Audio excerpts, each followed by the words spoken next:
გამარჯობა. პირველის მე ისეთი გამოხმაურებები მივიღეთ, რომ ძალიან მოტივირებული ვარ.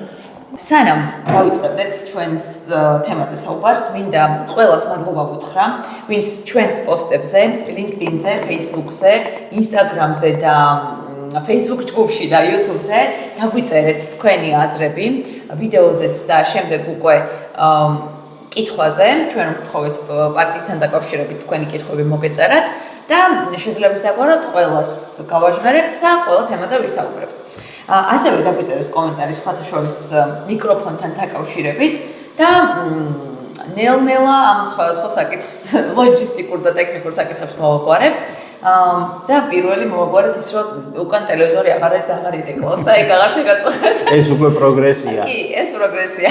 სხვა რაღაცებთან დაკავშირებითაც გითხარით, რაც არ გსიამოვნებთ და შევეცდებით, რომ შევცვალოთ ჩემი თმის ფერის გარდა, მაგას არ შევიცვლი. რატომ არ შეიცვლი? არა, ეს მომწონს და ხომ არა, შეიძლება ერთთვის მე არ მოგეწონოს. ხომ არა, ეგ ჩემი გადაწყვეტილი. არა, მაგას ვიცახი, მე კი არ გადავწყვეტ. არა, არაზუსტ როგორ კი, შეიძლება ეხლა ხვალ წვანე მომინდეს, მაგრამ მაგას ვიცახი თორე. ამასთან დაკავშირებით კომენტარს ვდაწვერთ მეთოს. ხო და ეხლა კელა შეგიძლიათ ვუთხრათ. კელა შეიძლება სწრაფად თქვენ მოგიძებათ. ხო და ეხლა რამდენად ხარ მზად ამ ცვლილებებისთვის? ჩემი უფლება.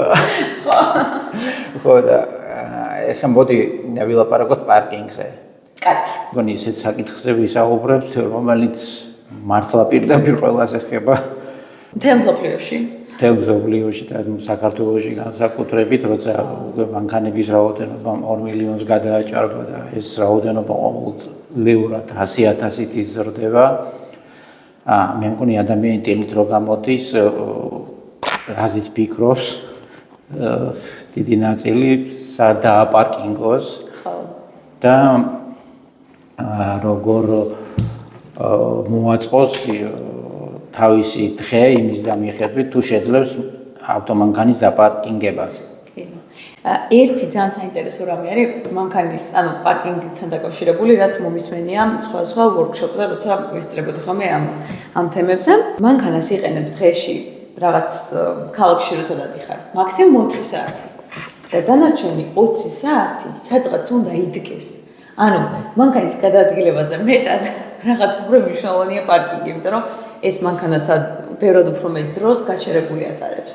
მე ძალიან საინტერესოდ მეჩვენება ესე შეხედვა, იმიტომ რომ რაღაცნაირად გადაადგილების პროცესი არ არის თავარი განთავსების წერტილი მანქანის და ამის გააზრებით შეიძლება რომ რაღაც გადაწყვეტებამდეც მივიდეთ. პარკინგს აქვს ღირებულება როგორც ყველა ნებისმიერ პროდუქტს, ხო? იმიტომ რომ ეს რესურსი, რომელიც ქუჩაზეა, ქუჩის გარეთ არის, ვიღაცამ უნდა შექმნას, ხო და მიაწოდოს, ხო, ავტომანქანის მცხოვრებს. აქვე მინდა აღვნიშნო, რომ ჩვენი პოდკასტის პირობებში ისე არის, ვფიქრობ, რომ ჩვენ ავტომანქანების წინააღმდეგ გვილაშქრებ და არ გვინდა და ჩვენ ვსაუბრობთ იმაზე, რომ ქალაქში ეს ყველანაირი მობილობა იყოს დაბალანსებული და როცა ყველა მომხმარებლის უფლება გზის იქნება დაცული და ჩვენთან ერთ-ერთი გავრცელებული მითია, რომ თითქოს ავტომანქანის გზების ისეთნაირად დაპროექტება, ანუ მოწყობა, რომელსაც ეძახიან სრულყოფილ გზებს, ანუ complete street. ეს არის ყველაზე თანამედროვე მიდგომა complete, ანუ სრულყოფილი გზა, როცა ყველა მომხმარებლის ინტერესები, განსაკუთრებით ურბანულ ზონებში ძალიან ბევრი რაღაც ხდება, იქ ეკონომიკური აქტივობა, იქ რა ქვია ბავშვები გადადიან, იქ სკოლა, იქ რა ქვია სავაჭრო ობიექტია, იქ დისტრიბუცია, იქ ლოჯისტიკა. ძალიან ბევრი ფუნქციები აქვს ამ ქუჩას, ამ ქუჩის მომხმარებელიც არის სხვადასხვა ინტერესების მატარებელი, ამათი ინტერესები მაქსიმალურად არის დაცული, უსაფრთხოება არის გათვალისწინებული. და ამიტომ ჩვენ პოდკასტში ჩვენ თუ რამის წინააღმდეგ გვილაშქრებთ, ეს არის უწესრიგობა და ამას ნებისმიერი შეიძლება იწოდეს. ხო და აი პარკინგთან დაკავშირებით რაც ანუ უფასო პარკინგი როგორც ასეთი არ არსებობს. შენი აზრი მაინტერესებს მაინც პარკინგი მაინც უფასო უნდა იყოს? მე გეტყვი როგორ ვფიქრობ. პირდაპირ მითხარი ხა უფასო უნდა იყოს ქალაქში სადაც ანუ ქალაქში არის ბევრი სხვადასხვანაირი ადგილი. ჩემი პასუხი მოკლედ რო გითხრა, არის ესეთი. უნდა იყოს უფრო, ანუ არჩევა უნდა შეგეძლოს უფრო ძვირი და უფრო იაფი. ხო, ასე ლაპარაკი საერთოდ არ გქონდა. ხო, იმიტომ რომ აი თუ გახსოვს City Park-ი რო იყო, ხო, მაშინ ჯერ კიდევ 10 წლის წინ მახსოვს დავწერე სტატია ამაზე, რომ City Park-ი ფაქტურად რა იყო, არა იხდიდი წელიწადში ერთხელ, ხო? 50 ლარს და მე იყო first come first serve, პირველი ვინც დაასწრებდა დილით, ხო? მე ალბათ გახსოვს იყო მანქანები, რომლებიც წლებით იდგა, ხო?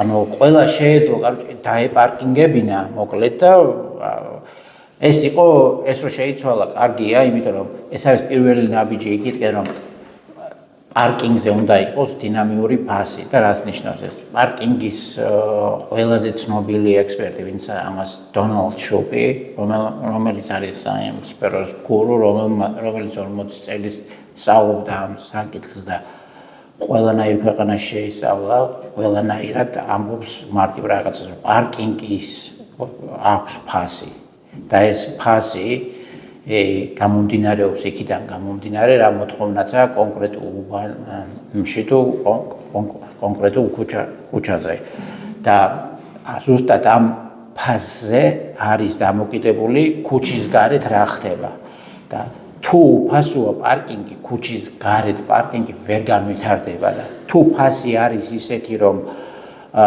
რეალურ მოთხოვნას პასუხობს და ამის დადგენაც ხდება როგორ ისი რჩევა იყო ესეთი რომ დაუშვათ თუ 85% ხო ესე იგი დაკავებულია ხომ ამ ადგილების ხომ აი კონკრეტული ქუჩის ესე იგი აქ მოთხოვნა მაღალია და ეს იმას ნიშნავს რომ აქ ფასის ცვლილება შესაძლებელია ზოგადად საუბრობ და იგივე ჩვენთან ხშირად ნახავ რომ არის ადგილები სადაც ძალიან დიდი მოთხოვნაა პარკინგზე ერთი ლარი ყირ ჩვენთან მაგრამ ხშირად მსხვილი წრეებს ურტყამს რომ ნახოს ადგილი ხომ და იმის თქმა მინდა რომ ეს ფასი უნდა იყოს დინამიური მეორე კიდევ რაც არის რასაც ის ამბობ და მნიშვნელოვანია ესიც რომ ჩვენთან დავუშვათ როცა აშენებ რაღაცას იქ პარკინგ მინიმუმ მოთხოვნა გაქვს რომ ერთი საპარკინგო ადგილი გააკეთო და მან შესთავაზა ესეთი რაღაცა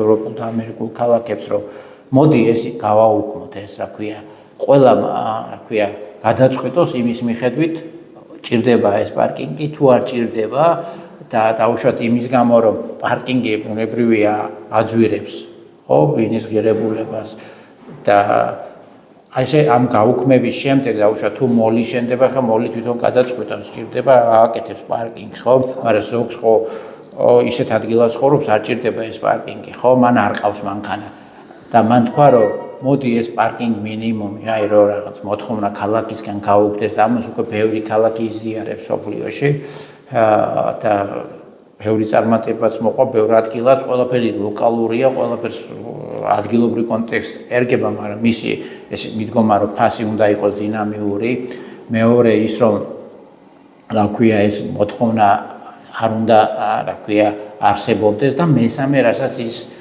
ამბობდა რაც მე ძალიან მომწონს და ვეთანხმები რომ ნებისმიერ ქალაქში ნებისმიერ უბანში პარკინგისგან შემოსული თანხა უნდა ხმარდებოდეს ველო ინფრასტრუქტურის განვითარებას, საზოგადოებრივი ტრანსპორტის განვითარებას, ფეხით გადაადგილის განვითარებას და ეს უნდა იყოს გაცხადებული, რომ დაუშვათ ძალიან მომეწონა ერთ ქალაქში ნახე ესეთი ის რომ პარკინგის გადასახადი ის იყო რა ქვია პარკომეტრი და იქ ეწერა რომ აქ შესული თანხა ხმარდება თქვენი ავტობუსით მგზავრობას და რაღაც ესეთი რაღაცეები, იმიტომ რომ პარკი ისეთი საკითხია რა, ხა ადამიანს ბუნებრივი არავის არ უნდა გადახდა, მაგრამ ეს გადასახდელია იგივე ის მოწყობილი რო იყოს, ხო, ქუჩაში პარკინგი რო მოწყობილი. საქართველოში იხდი, ეგრე უნდა გადაიხადო პარკინგში. ხო, იმიტომ რომ ეს რესურსი ხა რა ქვია, შეზღუდულია. სხვა შორის თუ შეგიმჩნევია, ზოგ კი არა, ძალიან ბევრ ადგილას ძველი მანქანები რომ დგას ხოლმე საბურავად დაშვებული და ეგრე დგას წყობით და რაღაც ადგილს იკავებს. ბევრ უბანში არის ესეთი, არ ვიცი თუ დაკვირვები ხარ. მე დავკვირვები ვარ, იმიტომ რომ მე ხშირად მიწევს ხოლმე აი უბნის შიდა ქუჩებით მოძრაობ ხოლმე მე ძირითადად და მაგ შემთხვევაში პარკირების სამსახური ვინც არის, ზუსტად არ მახსოვს როგორ თბილისის პარკინგი თუ რაღაც, მაგათ არ ეხება ეგ, იმიტომ რომ მანქანის საბურავად დაშვებულია, ითვლება რომ ამორტიზებულია თუ რაღაც ეგეთი და ანუ იქ შეუძლია იდგეს წლობით და ეგრეთ დგას ხოლმე და ერთი მგონია რომ ძალიან არასტორია და შესაძლებელია რაღაც უნდა უხდან ამ მანქანებს, იმიტომ რომ ბევრი მანქანა წლობით დგას. ცალკე საკითხია რომ ძალიან ბევრი მათგანი უპასუხისმგებლად იქცევა და ქვეითების გზას რასაკეთავს, ფიქრობენ რომ ეს შეუულებრივი ამბავია. მე მაგალითად ერთ-ერთი კომპანიის წარმომადგენელს ვესაუბრე, რომელსაც ნუცუბიდის გამზირზე უწერია რომ ეს არის კერძო პარკინგი და აქ გაჩერება შეიძლება მხოლოდ 1 საათით და არის ჩვეულებრივი ტროტუარი. ანუ კომპანიამ გადაწყვიტა რომ ტროტუარზე ვინც მანქანას გააჩერებს იმ შემთხვევაში შეუძლია თუ მათ მაღაზიაში შევა. ანუ თავისი ძმების ტროტუარზე და ესეთი მავნებრივი ტროტუარს როგორ იყენებენ? ტროტუარ? თუ ვინდა წამიყვანდა გაჩერება. მე ძალიან ახლა თავის საკუთრება? არ არის მაგათ საკუთრება ვერ იქნება. მაგრამ უწერია რომ ტროტუარს ვერავინ ვერ იყიდის როგორც ასე. არა, მაგრამ უწერია რომ ჩემს ამრავად გამოყო. პარკინგის ინსტრუმენტები არის უამრავი და ერთ-ერთი არის შენაც ლეიფციგი მოიყვანე ერთ-ერთი ყველაზე გავრცელებული და გამოყენებადი ქვია ეს დააპარკინგე და გადაადგილე და მე ვფიქრობ რომ ყველაფერი ლოკალურია და ლოკალურ კონტექსტზეა დამოკიდებული, მაგრამ თბილისში ძალიან კარგად შეიძლება ამის გამოყენება, იმიტომ რომ ჩვენთან ძირითადად ყველაზე მეტი მფლობელობა ავტომობილის, მაგრამ თბილისზე საუბრობ, მაგრამ საქართველოს ქალაქებში იგივე ხდება ცენტრებშია, სადაც ხო ცენტრებთან მისასვლელებთან, ხო, არა თვითონ ცენტრებში მისასვლელებთან რაღაც რადიუსში გაკეთდეს ეს როგორ თქვა, ჰაბებივით, სადაც იქნება ეს აშენებული და სადაც იქნება ისეთნაირად მოწყობილი, რომ ადამიანებს იქ შეიძლება დაპარკინგება, მე შემდგომ საზოგადოებრივი ტრანსპორტით თუ სხვა ძირითადად მისვლა იმ ადგილებთან, სადაც მიდიან. ნუ ეხლა პარკინგი პირდაპირ თვითონ ურბანულ დაგეგმარებასაც უკავშირდება თუ როგორ არის მოწყობილი ქალაქი, ხო, აი მაგალითად თუ ყველა ესე იგი მიმზიდველი რა ქვია ადგილი, ხო, ცენტრალური რაღაც ისეთი ადგილი მოთხოვნადი ცენტრშია, ბუნებრივი ყველა ცენტრისკენ მოდის, ხო? ბევრ რაღაცაზეა დამოკიდებული ეს და მე ერთ რაღაცას დავამატებდი კიდე ამ თემაზე, რომ რუსთავიდან ვინც მოდის თბილისში, ყოველდღე სამსახურში, მცხეთიდან ვინც მოდის, არა მარტო მცხეთიდან, დიდი ტიხმიდანაც კი ვინც მოდის, ასევე მარნეულის მხრიდან ვინც მოდის, შეიძლება რომ იმ კონკრეტულ მეტროებთან ან გაჩერებებთან სადღაც ახლოს იყოს დიდი რაღაც პარკინგ ჰაუსი, პარკინგის სახლს, რასაც ეძახიან, სადაც ამ მანქანებს გააჩერებენ და მერე უკვე ქალაქში იმოძრავებენ თუნდაც ველოსიპედით, საზოგადოებრივი ტრანსპორტით და ასე შემდეგ, იმიტომ რომ რაღაც რაოდენობის მანქანის მერე ვეღარც დაყენებას შეძლებ, ვეღარც გადაადგილება შეძლებ და ეს არავისთვის სასიამოვნო არ არის. და ერთ რაღაცას დავამატებდი კიდე ანუ ის ძალიან ბევრი ადამიანი არის ხოლმე, მე ვარ Facebook ჯგუფებში, სადაც ამ ყველაფერს ხალხი გამოხატავს სხვა უბნებიდან და ჯარიმების ჯგუფშიც ვარ და ძალიან ბევრი გამწარებული არის ხოლმე, რომ აი სახლთან ვერ გამიჩერებია მანქანა და რაღაც ვთქვათ ამწაფნეს და წაიყვანეს და მესმის მაგათი წუხილი და ჩემ მაგალითსაც ვიტყვი რომ მე პირადად მანქანა არ ყავს, მაგრამ ჩემ შეყვარებულს ყავს და კორპუსთან როცა ვაჩერებდით ხოლმე, მიუხედავად იმისა, რომ იქ არც დახაზული იყო, არც ამ ბრძოლავი ნიშანი იდგა, მაინც რამდენჯერმე წაიყვანეს და მე ვიქირავეთ ახლა თვითონ კორპუსს რა პარკინგიც აქვს უბრალოდ, იმ კორპუსაც ბევრად ცოტა პარკინგი აქვს ვიდრე სართულები, 18 სართულიანი შენობაა და ერთი ის აქვს მარტო სართული პარკინგის საკმაოდ მცირე რაოდენობა. და ანუ არ გეგონოთ რომ ჩვენ რაღაც შორიდან უყურებთ ამას და ზემოდან უყურებთ ხალხს ვისაც პარკინგი ჭირდება პირიქით ან ჩვენც ამ ყველაფრის ნაწილი ვართ და გვინდა რომ ეს იყოს მოგვარებული, ოღონდ იყოს მოგვარებული არა ისე რომ რაღაც მაგალითად აი მიხაილომ გამოგვიგზავნა რამდენიმე ფოტო ჩვენს Facebook-ზე ამ კითხვაზე, სადაც ტროტუარი აქვს ჩაკეტილი მანქანებს და ანუ ეს არ არის გადაწყვეტა. გადაწყვეტა არის რომ მაგალითად თუ შენ სახლთან ვერ პოულობს საპარკინგო ადგილი, სადაც შენს მანქანას არ წაიყვანენ, დააკვირდი შენობან სხვანაირად. იქნებ იქ ქვეითების გზაც არ არის და მოითხოვა მის მოწესრიგება, რომ ქვეითების გზაც გააკეთონ, პარკინგიც გააკეთონ, რამდენიმე უბნის მაგალითზე შემიძლია ვთქვა, რომ ანუ არის იქ რაღაც კონკრეტული ადგილები, სადაც შეიძლება რომ მოეწყოს ქვეითის გზაც, ველოს გზაც, პარკინგიც, მაგრამ ხალხი უყურებს როგორ იცი, აი ოღონდ მე დავაყენო და ოღონდ ჩემი პრობლემა მოგვარდეს და სხვებს არ უყურებენ და უფრო მასშტაბურად რომ შეხედოთ უფრო სხვა ადამიანების კუთხით, მე მგონია რომ მარტივად მივალთ რაღაც გადაწყვეტებამდე. ხო, ეხლა ეს მარტივი ისეთი გადაწყვეტი თემა, ეს როგორ არის? აი რაღაც ნაბიჯები უნდა გადადგა და იმის მიხედვით უნდა გადადგა ეს ნაბიჯები, რა მოთხოვნა აქვს ქალაქს, რა ხდება დღეს. ეხლა მაგალითად 3 წლის წინ სხვა სიტუაცია იყო, ხო, ვითარება. როგორც აკაკიშანიძე იტყოდა, ხო? ხო და ვითარება ესე ამბობდა. და იმას ვიტყვი, რომ თან ეხლა განსაკუთრებით თბილისში, ხო? აი მაგალითი მინდა ვთქვა პირდაპირ აი ამ რუსეთის უკრაინის შეჭრის მერე ძალიან ბევრი ჩამოვიდა, ხო? რუსეთიდან, უკრაინიდან და ყველა ავტომანქანით ესეც დაემატა, ხო? ჩვენ თბილისს ვუწუნებთ ბათუმში უარესი მდგომარეობა, როცა გვიწერენ ხოლმე კომენტარებში, ბათუმში აი ხალხია გზები, იმიტომ რომ ის გზები არ არის ამ რაოდენობის მანქანებისთვის მზად და ვერც იქნება, ანუ შენობებს თუ არ დაანგრევ.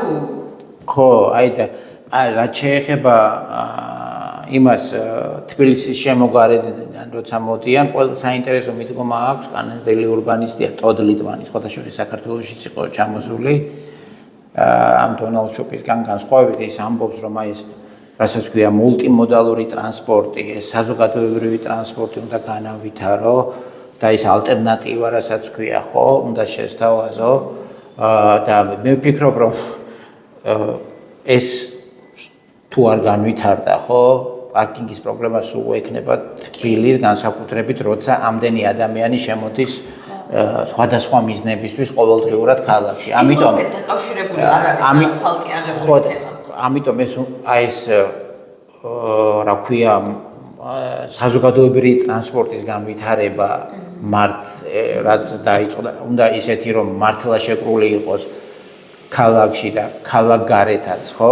იმიტომ ფუნქციურად ხო თბილისი გაზრდილია ფაქტიურად და ეს არის ძალიან მნიშვნელოვანი, იმიტომ რომ წარმოვიდგინე ერთი წუთი, ხო, არის მანქანების 2 მილიონია რაოდენობა, ხო ვთქვი, ეხლა 50% მეგონი თბილისშია კონცენტრირებული და ყოველწლიურად იზრდება 100,000 და ნუ 50,000-ით, ხო? ფიზიკურად ეხლა გზებს გამორიცხულია, ესე რომ ჯერეთი რესურსებიც არა და მე გააკეთო ეგეთი გზები ჩვენთან ახლა ესეთი ის არ არის. აქვია რესურსები. ქალაქს ყველაფერს რის გამოც მოსვლა შეიძლება გიყიდდეს. ყოველდღიურად ეს აი შენ ხო შეგიმჩნევია შენ რეზოლუციაში რომ ავტომანქანების რაოდენობა იზრდება ყოველწლიურად, ხო? ხო. ამიტომ აი მაგალითი ეს მანქანები შეიძლება ყავდეს, მაგრამ ყველა ერთად რო გადაადგილდეს, ეხა ერთ დღეს წარმოვიდგინე რაც მოძრაობს და რაღაც არის, ხო?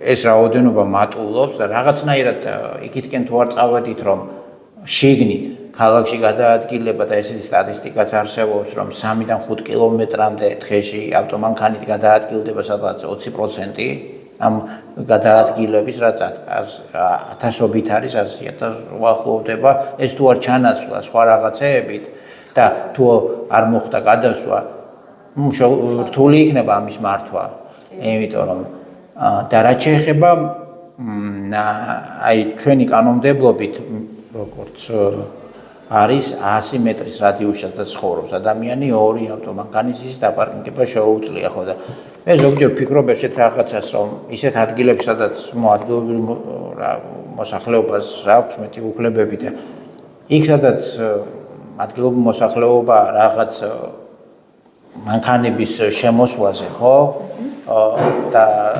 დაპარკინგებაზე ხო რაღაც შეზღუდვები უნდა იყოს ჯერ პრიორიტეტი არის ვინც იქ ცხოვრობს ხო თუ ესეა კანონმდებლობა ხო და მე ეს რაღაცნაირად ესეთი მიდგომა რომ ამის ეს იმიტომ რომ შეიძლება ხელი შეუწყოს იგივე იმ ქუჩებთან ახლოს ქუჩის გარეთ პარკირების გაჩენას და მოკლედ ძალიან ისეთ თემას შევეჭიდე ჩვენ და ვიხილავ და აი პარკინგი ეს არა უბრალოდ რომ ეს მიდგომა რომ პარკინგი თვითონ მარტო პარკინგზეა დამოკიდებული ესეც არ არის რა ბევრ რაღაცაზეა დამოკიდებული მართლა აი მანქანების რაოდენობაზე ის რა ქვია მიმზიდველი ადგილები სად არის განლაგებული და ყველაზე მეტად სად მიდიან ადამიანები ეხა თუ ქალაქი არის პოლიცენტრულად განვითარებული ხო პარკინგის ნაკლები პრობლემები გვექნება იმიტომ რომ ეხა რაც უფრო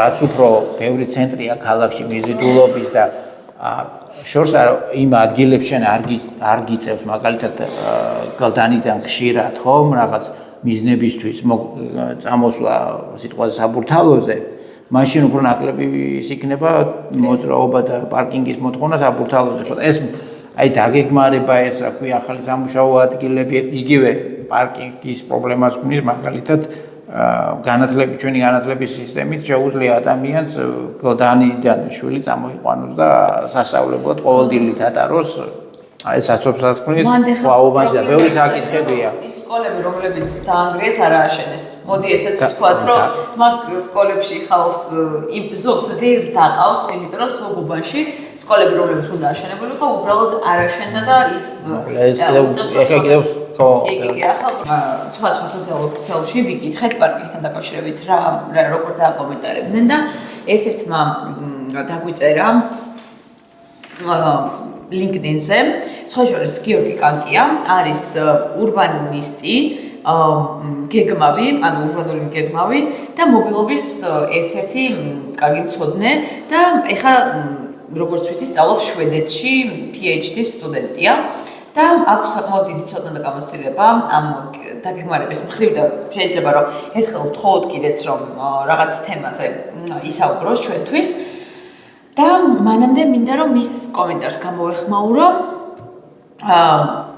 და ეს არა მარტო მგონია რომ მარტო თვითონ არ ფიქრობს ესე სხვა ბევრი ადამიანიც ფიქრობთ რომ ტროტუარის ჩაკეტვა ჩვენთან რაღაცნაირად აი ცოტა ფილოსოფიურად და ფსიქოლოგიურად რომ მივუდგეთ დიდად დანაშაულად არ აღიქმება ადამიანების მიერ და აი ის მაგალითად რომ გითხარი ნუცუბიძეზე პარკინგი აქვს მეთქი ერთ კომპანიას მან ერთ-ერთ ხალხს ვკითხე მეთქი ეხლა რომ ქვეითებს გზას უკეტავთ და იქ რომ ადამიანები ვერ გადიან ამასთან დაკავშირებით ანუ ეს არ გაწუხებთ მეთქი და არაო საერთოდ არ მაწუხებსო იარო გზაზეო არ მაქვს პრობლემაო და მე ვუთხარი ძალიან მშვიდად ველაპარაკები თან არ ვიწერდი სპეციალურად რომ თავი კომფორტულად ეკსნა და მეთქი თქვენი აზრით მანქანის ანუ სამანქანო გზას რასაც ვეძახით ანუ გზაზე რომ გაგეჩერებიეთ და არა ტროტუარზე რა მოხდებოდა თქო და იქ რომ გავაჩერო მეჩხუბებიანო ანუ ფიქრობენ რომ იქ მანქანის მძღოლი ეჩხუბებათ და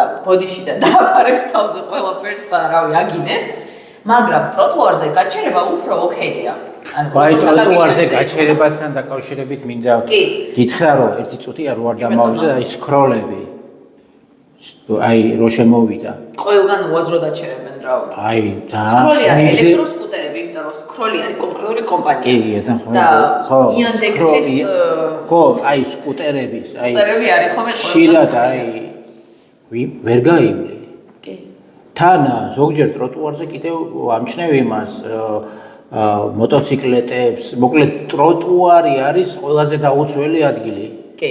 იმიტომ და არადი ტროტუარი ეკუთვნის ქვეითად მოსიარულეს და მე ყველანაირად წინააღმდეგი ვარ, რომ აი ტროტუარზე მოხდეს ამის განთავსება, ხო. და ამიტომ ეს ახალი მობილობა, რომელიც შემოვიდა ჩვენთან და ყველგან შემოდის და უფრო ვრცელდება ამაზე დროა რომ თავისი ადგილი კონდეს პარკინგის კუთხით. პარკინგის კუთხით თავისი ადგილი კონდეს გულისხმობ რომ არის ეს სამანქანო პარკინგები. იქ რაღაც ყველა ქუჩაზე რაღაც ერთი ან თუ რამდენიცა რომ აი ესეთი ტრანსპორტისთვის იყოს გამოყოფილი, იმიტომ რომ მართლა ფერხებს ხშირად ხდება რომ საღამოობით ადამიანები ვერ ხედავენ და ეცემიან და ძალიან ხშირად აი შემთხვევები ეხა ხან შესული ადამიანი რო არის, ძლივს გადაადგილდა ამ ბავშვთან რო არის, თან ისას ზოგჯერ ძიმეც არის, აწევაც არ შეუძლია და ესეც პრობლემაა და ამ ადამიანის მაგალითიც აჩვენებს, შენ რაც მოყევი რომ აი იქ შეიძლება ყველაფერი და იქ ესე იგი არავინ არაფერს არ გეტყვის და ერთ ადამიანმა გამომიგზავნა Instagram-ზე ფოტო, მარკეტინგის ეს არის მაგალითი, სადაც ტროტუარზე ვიღაცას აქვს დახაზული პარკინგი, არ ვიცი კერძო კომპანია თუ ვინ დახაზა და პარალელურად ჩანს, რომ ესა ეტლით ბავშვები ყავს ქალს გზაზე. და ეს ფოტო რომ გამომიგზავნა, მე დავპოსტე და აქვს ათასობით კომენტარი, გაზიარება და ხალხი გაბრაზებულია და სამწუხარო იცი რა არის, რომ ეს ხალხი ბრაზდება ამაზე. რაღაც ნაწილი ფიქრობს, რომ ეს ძალიან არასწორია, მაგრამ არიან ადამიანები, ვინც ამათ ამართლებს, რომ აბა სად გააჩერონ. წარმოიდგინე, ბავშვის და ადამიანების უსაფრთხოებას აყენებენ, რა ვიცი, პირველ პლანზე და პირველ პლანზე უნდა იყოს, რომ მანქანა სადმე გააჩერონ. ანუ ეს არის მე მგონია, რომ რაღაც ხო, ამ ქალაქს ვალდებული ხურლობას უნდა გიქმნის. ზოგადად შენ რო ადამიანს გზას უკეტავ და ქვეიც რო უსაფრთხოდ გადადგილების საშუალებას არცნევ, უნდა გიქმნდეს ეს მინიმუმ უხერხულობას და კიდევ ორი რაღაცის დამატება მინდა. ერთი ის, რომ იმ პერიოდში, როგორშიც ახლა ჩვენთან ვართ და ტროტუარზე დგომისთვის ადამიანებს აპატიმრებენ და უწევენ, რომ ტროტუარზე დგომისთვის და ქვეითებს გზას უკეტავდი და პარალელურად არის უამრავი ათასობით მანქანა, რომელიც ტროტუარზე ქვეითებს მართლა უბლოკავს გზას და მათ მიმართ არანაირი ღონისძიება არ არის გატარებული. და აქვე ერთ განცხადებას გამოვეხმაურები, რომ ვისი განცხადება არ დავასახელებ, იმიტომ რომ ძალიან უსიამოდ მიმაჩნია. ესეთი რაღაც განაცხადა, რომ ჯარიმებით უნდა ვაიწყოთ ხალხი, რომ საზოგადოებრივ ტრანსპორტზე გადაჭდეს. ანუ მანქანებზე იმდენად ბევრი ჯარიმა უნდა დაუწეროთ, რომ საზოგადოებრივ ტრანსპორტის გამოყენება დაიწყონ. და ზოგადად მგონია, რომ ძალიან მავნებლური დამოკიდებულებაა, როცა ცდილობ, რომ საზოგადოებრივი ტრანსპორტი ზოგადად დადებითი მოვლენა მგონია და ის რომ ესეთ უარყოფით კონტექსტში წარმოაჩინო ერთი ეს და მეორე ის რომ ადამიანებს რაღაცების იძულება დაუპირო რა. ადამიანმა იმიტომ უნდა გამოიყენოს საზოგადოებრივი ტრანსპორტი, რომ ეს უკეთესი გამოსავალი იყოს და მეტი ტრანსპორტი უნდა დაამატონ, ეს ბასლეინები გაერთიანდეს, ისე რომ შეფერხება არ ქონდეს და ასე შემდეგ და არა ის რომ რაღაც კონკრეტული ტრანსპორტის გამოყენებისთვის ადამიანს რავი ცხოვრება შეაძლო და აქვე დავუმატებ იმასაც რომ თავად ისარგებლონ პირველ რიგში საზოგადოებრივი ტრანსპორტით, დაინახავენ იმ გამოწვევებს, რაც აქვს საზოგადოებრივ ტრანსპორტს და თავის თავზე გამოსცენ ამ ყველაფერს და როცა თავად შეცვლიან ამ ქცევას, მერე ისაუბრონ ესეთი განცხადებებით. უბრალოდ არასდროს არ ისაუბრონ ესეთ განცხადებებით. მოურჩი შემოლოლოქს ეხლა გითხოვ. ანუ დიდ ჯარებს დაუწერთ მანქანებს საზოგადოებრივ ტრანსპორტზე გადავლენ, რაც არის აი ისეთი აბსურდი, რომ მე გამიჩნდა იმ ხალ ისეთი პროტესტი, რომ მივხვდეთ, რომ ველოსიპედით დავდივარ სულ, რომ მანქანით ვიარო და გამუჭედო მოძრაობა რა. სიმშვიდე. ხო და ველო პარკინგი არის ამ ქალაქში. რამდენი ადგილია ველო პარკინგის თუ დაგითვლიათ? არ დამითვლია რამდენი ველო პარკინგია, მაგრამ სადაც არის ველო ბილიკები, პარალელურად არის ხოლმე ეს ველო გაჩერებებიც. ზოგიერთი მათგანი საკმაოდ დატვირთულია, რაც გაკეთდა იმას. კარგია. რაც ძალიან მსიამოვნებს. მე მაგალითად უფრო სხვა რაღაცებს ვაქცევ ყურადღებას, იქ თუ არის კამერა, დაცულობა თუ არის. აი ეს ერთ-ერთი მნიშვნელოვანი საკითხია. ისე ველოსიპედებსაც იპარავენ, ხო? საქართველოს ძალიან ხშირად იპარავენ. ძალიან პოდკასტშიც ხო ახსენეთ, მაგრამ ისედაც ძალიან ხშირად იპარავენ. ამიტომ დაცული სადარბაზოებიდანაც, ანუ დაცული სადარბაზო რომ არის, ხო იცი, აი დაცვა რო ყავს და კამერები რო დგას, იქედანაც იპარავენ და მე არავინ არ ეძებს იმ. აი ერთ-ჯერ მეგობარს ორჯერ მოპარეს ველოსიპედი. ერთ ადგილას თუ? არა, სხვა ადგილას. მაგრამ სხვებისთვისაც ბევრისთვის მოუპარავთ და ამიტომ პარკინგი, დაცული პარკინგი ველო ძალიან მნიშვნელოვანია. ერთმა დაგვიკომენტარა სხვა შორის ჩვენ ჯგუფში, რომ დაგვიკომენტარ კი არა, პოსტი დაწერა, რომ იქნება ველო პარკინგების რუკა გავაკეთოთ თბილისში. და მაგის თქმა მინდოდა ზუსტად ეხლა ვაპირებდი და მე მგონი დროა, რომ ზოგადად ველო პარკინგის რუკა გაკეთდეს თბილისში და საქართველოს ქალაქებში. და საერთოდ ველო პარკინგის რუკა მე მგონი დრო დადგა, იმიტომ რომ ძალიან მნიშვნელოვანია აი ესეთი რუკა რო არსებობდეს, იმიტომ რომ თქვენთვის და მე ვინმე რო ჩამოდის უცხოელი ხო და ვინც ველოთი დადის და დადიან ხშირად, იმიტომ რომ მე ვფიქრობ რომ ველოტურიზმი აი ძალიან კარგი პერსპექტივა აქვს საქართველოში და ძალიან კარგი აი ველოტურიზმი და ველოპარკინგი იმდენად დიდ კავშირში არ არის ისე ხო, მაგრამ მე ველო თუ არა ცუდად არ გაგიგებ, მე თუ ველო მოყვარული ვარ და დავდივარ, შემოვდივარ თბილისში, ხო, ვიკითხავ მაინც. ერთი რაღაცის თქვა მინდა, რაც ესე მგონია, რომ ძალიან სპეციფიკურია ველოსიპედისტის თვალით. მე ვარჩევ გასაჩერებლად ისეთ კაფეს, ან რესტორანს, ან საჭმელად როცა ვეძებ, სადაც შემიძლია რომ უსაფრთხოდ გავაჩერო ველო და თან ჩემი თვალთახედვის არეალში მქონდეს. აი მაგალითად ტერმინალში. ტერმინალი არის იდეალური შემთხვევა, იმიტომ რომ ტერმინალში შიგნით შეგვიძლია შემოყვანა, შიგნით არის გასაჩერებელი და აქ მიბმაც კი არ გჭირდება, იმიტომ რომ ძალიან დაცულად არის და ზოგადად სხვა შემთხვევებში ვიქცევ ხოლმე ესე. კი არ ვეძებ ველოპარკირებას, ანუ ამაზე მინდა ხაზისხასმა, რომ ველოპარკინგს კი არ ვეძებ. ნუ თუ არის ველოპარკინგი, ხო საერთოდ იდეალური შემთხვევაა. მაგრამ ვეძებ ისეთ ადგილად, სადაც ჩემი თვალით შევძლებ ვიტრინიდან დანახვას, რომ იქ ველოყავს გაჩერებული. და არის ესეთი ადგილები? ჩვენ რო ვიყავით გასულები, ხა არ მინდა დავასახელო წინაზე საჭმელად, აი მაგალითად იქ რომ გადიხარ, ფანჯარასთან თუ ვიტრინასთან ზიხარ, წინ მიაბამაგრებ ბოძზე და ეგეც საკმარისია. მაგრამ რა თქმა უნდა, ბევრად სასიამოვნო იქნება თუ სპეციალურად გამყოფილი ადგილები იქნება, როგორც ტერმინალს აქვს. ხო, აი ველოპარკინგთან დაკავშირებით მე მახსოვს 3 წლის წინ თუ იგივე ხა კოვიდმა შეიძლება დრო ამერიოს. იყო ესეთი. ანუ შენ გულისხმობ 3 წლით, ესე იგი 2007 წელს. ხო და ესეთი ბანკი იყო, რომელმაც ტერაბანკი. ხო, ეს კოვიდამდე იყო. ბევრად ადრე კი. ანუ კიდევ 2017 წელს, 2018 წელს იყო, იმიტომ რომ კარგად გამიტყია კოვიდამდე. კი.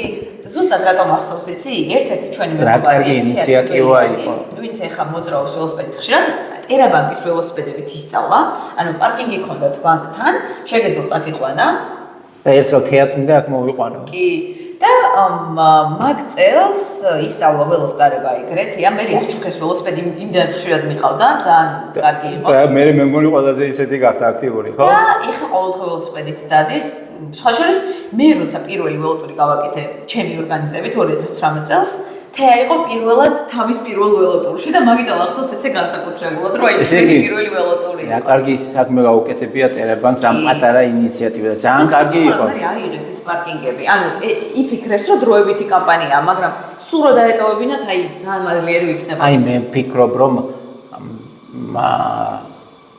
ველო რა ქვია, რო განვითარდეს საქართველოში, ძალიან აი როგორც მაგალითად ელექტრომობილობაზე როცა ვსაუბრობ და დამტენი გვინდაო, ესე შეიძლება ვთქვათ პირდაპირ თუ ველო გინდა განვითარდეს, კაი პარკინგები უნდა იყოს, გზებთან და გზებიც რა თქმა უნდა, მაგრამ პარკინგებიც უნდა იყოს, იმიტომ მაგალითად თუ იქნება გაზიარებადი ველო, თუ იქნება კარგი პარკინგები, მე უფრო აქტიურად გამოვიყენებ.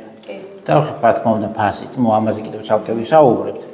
ხო და რას ვამბობ, რომ პარკინგი მე ჩემი გადმოსახედიდან მე უფრო საზოგადოებრივი ტრანსპორტი ქვეით და სხვა ტრანსპორტს ვიყენებ, მაგრამ ჩემი გადმოსახედიდან პარკინგს აქვს ძალიან დიდი მნიშვნელობა და იგივე ელექტროველოსიპედებიც რო შემოვა და ეს შემოვა აუცილებლად იქ პარკინგი დაცული უნდა იყოს და რაღაც კომენტარი სხვათა შორის გლდანის ველობილიკის განხილვა რო დავდეთ, მან ეწერა რომ მე გლდანში ვცხოვრობ და ჩემთვის მაგალითად ძალიან კომფორტული იქნება თუ მეტროსთან იქნება ველოპარკინგი, ყოველდღე დაცული არ არის. არის მხოლოდ იცი საათ, მან არის მაკდონალდსი და მან არის ერთი ველოპარკინგი. და ოღონდ დაცულობის მხრივ კამერა ესე არ უყურებს. მოკლედ რაღაც პარკინგები არის უკვე, ალბათ. ბევრგან არის. შემიძლია ვთქვა, რომ 40-ზე მეტი სხვა ეს რუკაზე გაკეთდება, ხო? ხო.